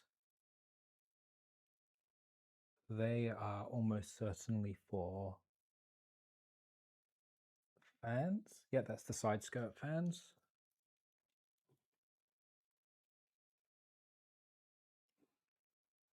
That is there's two of the Z motors and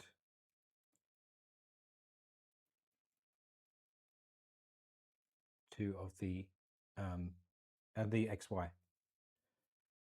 That is the board. Sorry, that is the bed triggers for the SSR.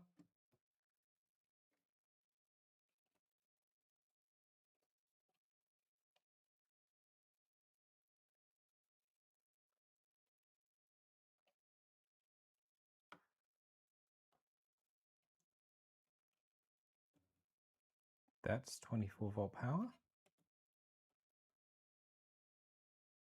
That's also 24-volt power. Now, let me explain something. When I bought my kit, it came from Magic Phoenix, which no longer in operation, unfortunately. Great kits, very well priced. It's basically LDO and Highwind where you need it, and lesser parts where you don't.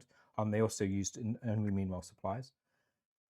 The way they did it, they actually supplied it with 2 lots of power cables. One so that you could actually have high voltage steppers straight off the bat, or you could just run 2 lots of 24 volts into the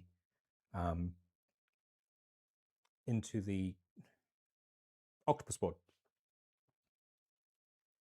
So my wiring is already pre-configured to do everything this way around. Now, for those of you who weren't here last week, that mess and jungle of wiring was all underneath my board, including the NeoPixel wire was tucked under there. I slid the board down. It trapped one of those wires beneath one of the through-hole stubs, and that's how the 24 volts made it into the 5-volt rail. It wasn't pretty. So what we need to do is we need to route these wires up here, tucking them in very gently, ready to go into the motor and power in. They need to go the same way because that is the SSR. In fact, we'll do the SSR first, I think.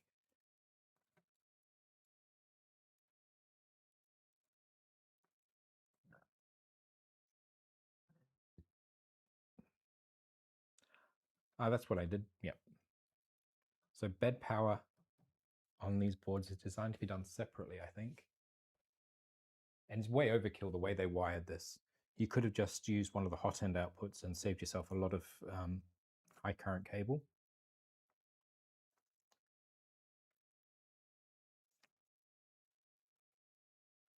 Let me just double check, because I did take photographs of this before I dismantled it.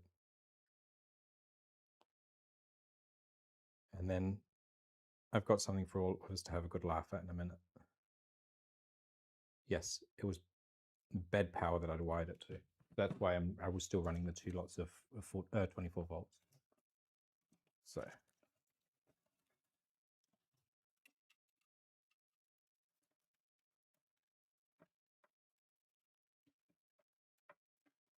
So that is bed signal.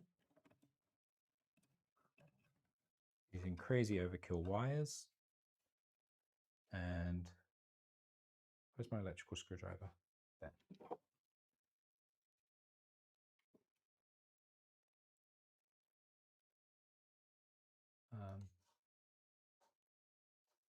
Did I download all those pictures? I think I did.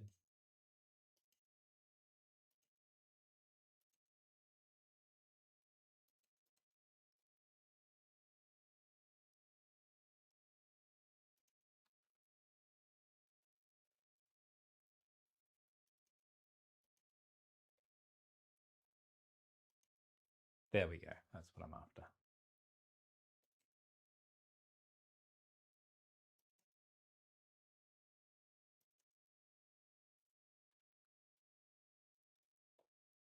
Just for a giggle,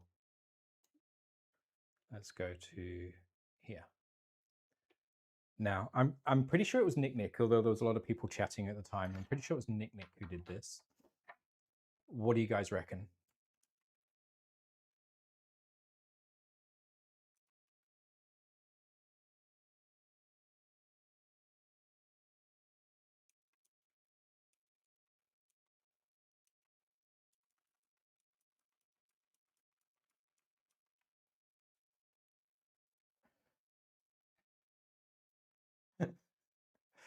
Okay.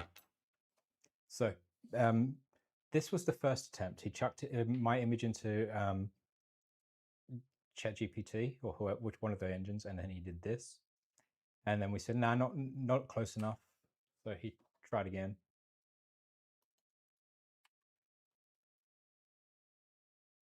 Can't jump from photo to photo in this version.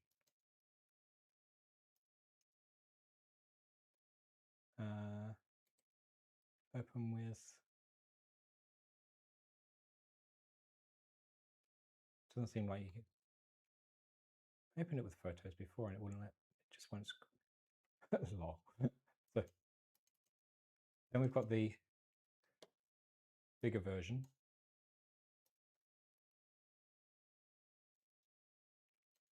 With a bigger knife, because it wasn't a big enough knife.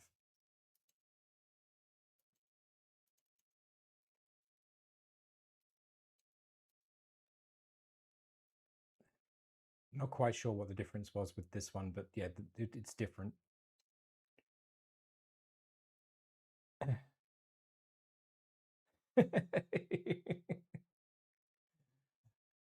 And then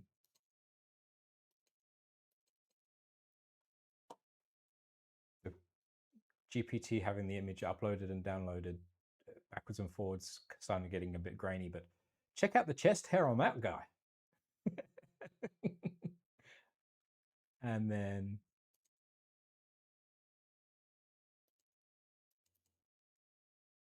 finally, they put a more Phil-like beard on it, although it's got a few less grays in it. So yeah, people having fun. So let's go back to this. Now I've had time to prepare myself mentally for this. So pop down the little safety flap, and negative is this side.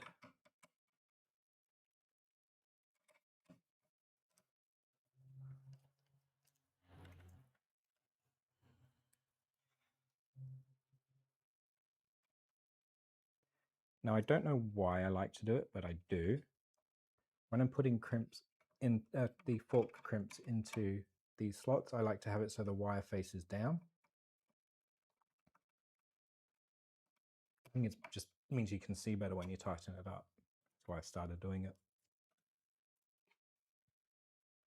Now it's not easy to make sure I stay off camera doing this, so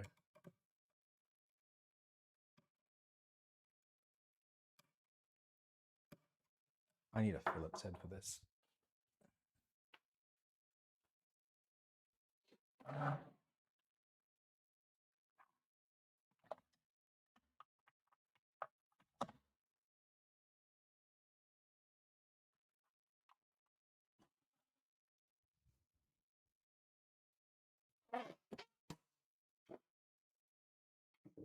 Now, unfortunately, this electrical Phillips head has got a bit torn up over time, and it wasn't an expensive one, so it wasn't designed to take a lot of abuse.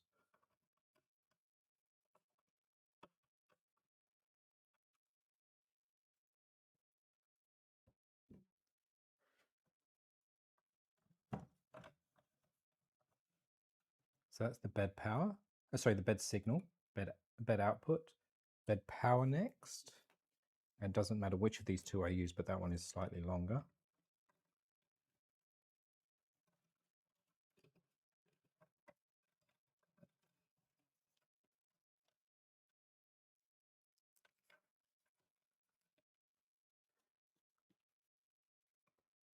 Negative is this side this time. Now that's something you do need to bear in mind with the Octopus boards. The positive and negative of these terminals sometimes bounces around wildly. Double checking negative, yep.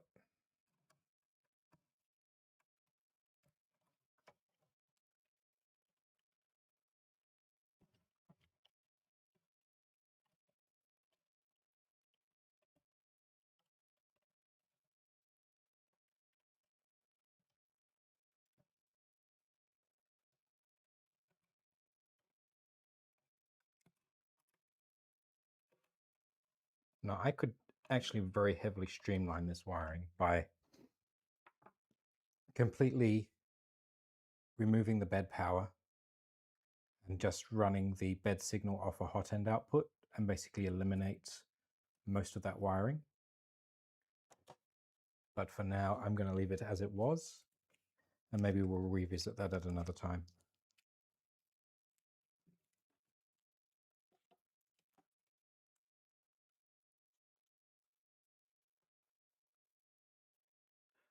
Jeff's got some builders coming in for a meeting. You give them a hard time, Jeff, and double check their credit rating before you let them out the door, because you don't want them going bankrupt before you leave, before they leave.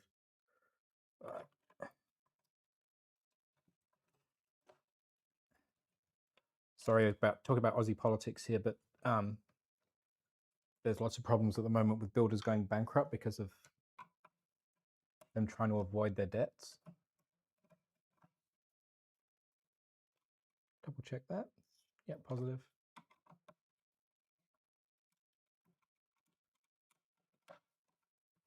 Now we got a lot less done than I was hoping for this stream,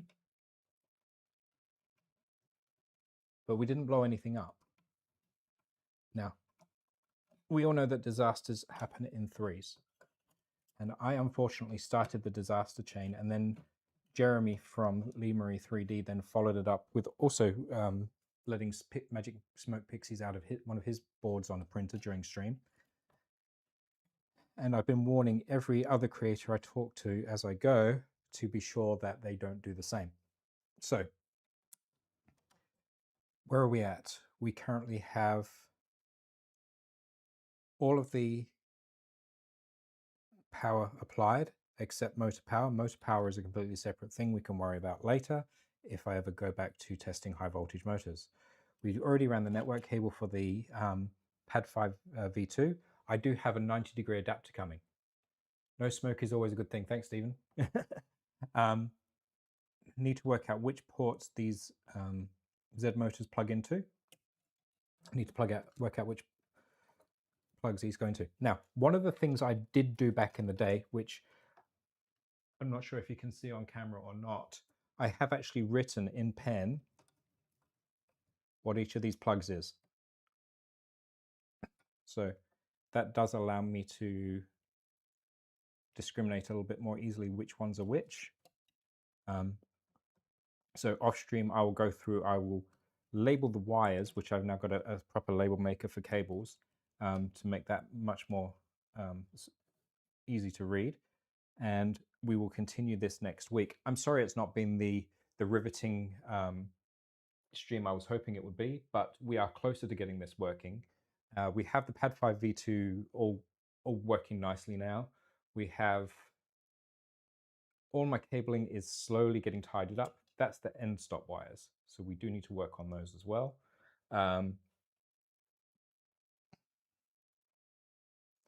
We only need one of those though. We'll worry about that shortly. So this is all in place. That's all in place. That's all in place. I think we are pretty much ready to go next week with the less complex stuff. So with that, it's time for me to say, I have been Phil. Let's go to that one, just me, not my hands. I have been Phil. I have been the Down Under Maker. It was a little bit of a stressful stream at the start when nothing was working quite right, but we've got there. I will catch you all next week. It's time for me to hop on out of here. Bye, guys.